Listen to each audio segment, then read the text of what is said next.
Technical union के बिलासपुर प्रधान से प्रीतम ठाकुर जी, मैं उनसे आग्रह करूंगा कि आप मंच पर आए और अपने वक्तव्य सभी साथियों के समक्ष रखें। और बहुत सारे ऐसे प्रवक्ता हैं हमारे कि जो बोलना चाहते हैं, समय का भी कृपया ध्यान रखें, ज़्यादा लंबा न ले जाए।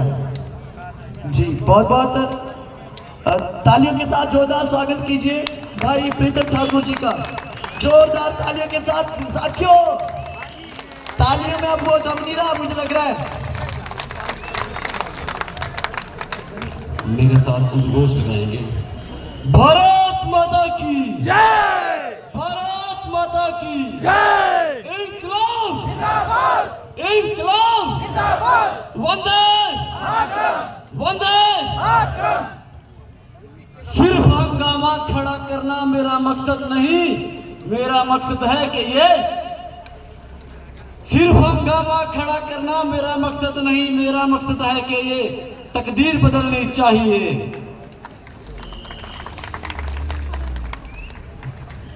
दोस्तों, सबसे पहले मैं तो आप सभी का धन्यवाद करता हूं। मैं एक रेगुलर कर्मचारी हूं, लेकिन जो मैंने आउटसोर्स कर्मचारियों के बारे में अपने खास करके अपने डिवीजनों में देखा है कि जो हमारा आउटसोर्स का कर्मचारी है वो एक रेगुलर कर्मचारी से 4 गुना अधिक काम करता है। लेकिन सरकार तक ये बात नहीं पहुंच रही है। मैं माननीय मुख्यमंत्री जी से कहना चाहता हूं कि आपके अधीन जो सीआईडी की ब्रांचेज है, कम से कम वहां पर भी सीआईडी लगाई जाए कि कौन सा कर्मचारी कितना काम कर रहा है और उसको उसके बदले में कितना वेतन मिल रहा है। दोस्तों, जहां कहीं भी कर्मचारी, रेगुलर कर्मचारी को कोई भी काम फंस जाता है तो वहां पर हमारा आउटसोर्स का कर्मचारी ही उनके काम आता है।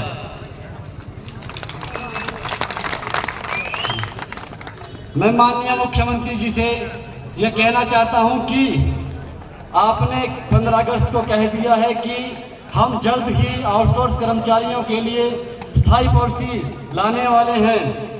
माननीय मुख्यमंत्री जी, मैं आपके ध्यान में यह भी बात लाना चाहता हूं कि जो भी प्रदेश सरकार योजनाएं निकालती है उनको धरातल पर पहुंचाने के लिए आज के समय में अगर हमारे जो आउटसोर्स के कर्मचारी हैं उनकी मुख्य भूमिका रहती है, घर घर तक वो जाते हैं और आपकी योजनाओं को हर एक व्यक्ति तक पहुंचाते हैं। लेकिन उसके बदले में हमारे आउटसोर्स कर्मचारियों को क्या मिल रहा है?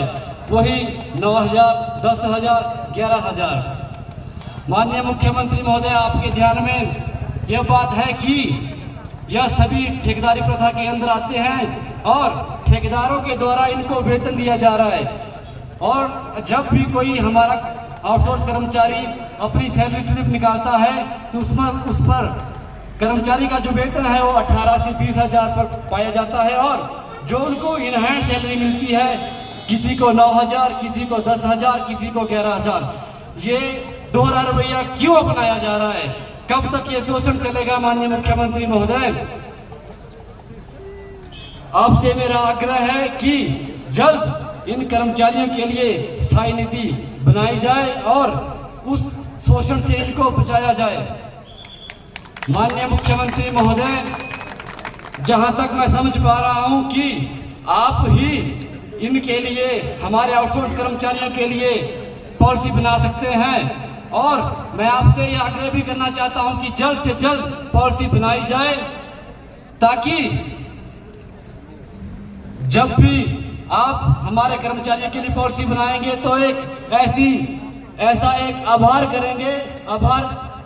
रैली करेंगे कि पूरा प्रदेश इतिहास गवाह होगा उस आभार रैली का। लेकिन आप एक बार मौका देकर तो देखिए महोदय, आपको कर्मचारी हितैषी मुख्यमंत्री कहा जाता है क्योंकि जो आज तक कोई नहीं कर पाया ओपीएस बहाली, जो आपने पहली घोषणा की थी और आपने उसको पूरा किया है। प्रदेश के 1,36,000 कर्मचारियों को पुरानी पेंशन का लाभ दिया है और साथ में मैं ये कहना चाहता हूं कि आप इस काम को भी करिए, हमारे आउटसोर्स कर्मचारियों के लिए भी पॉलिसी बनाइए, फिर फिर आपको कर्मचारी हितैषी नहीं, कर्मचारियों के मसीहा के नाम से जाना जाएगा। ज्यादा लंबी बात ना करता हुआ अपनी बात को विराम देता हूं और आप सभी कर्मचारी साथियों का धन्यवाद करता हूं जो आप इतनी दूर दूर से यहां पर इकट्ठा हुए हैं। मातृशक्ति का मैं पहले दिल की गहराई से धन्यवाद करता हूं। जय हिंद, जय हिमाचल।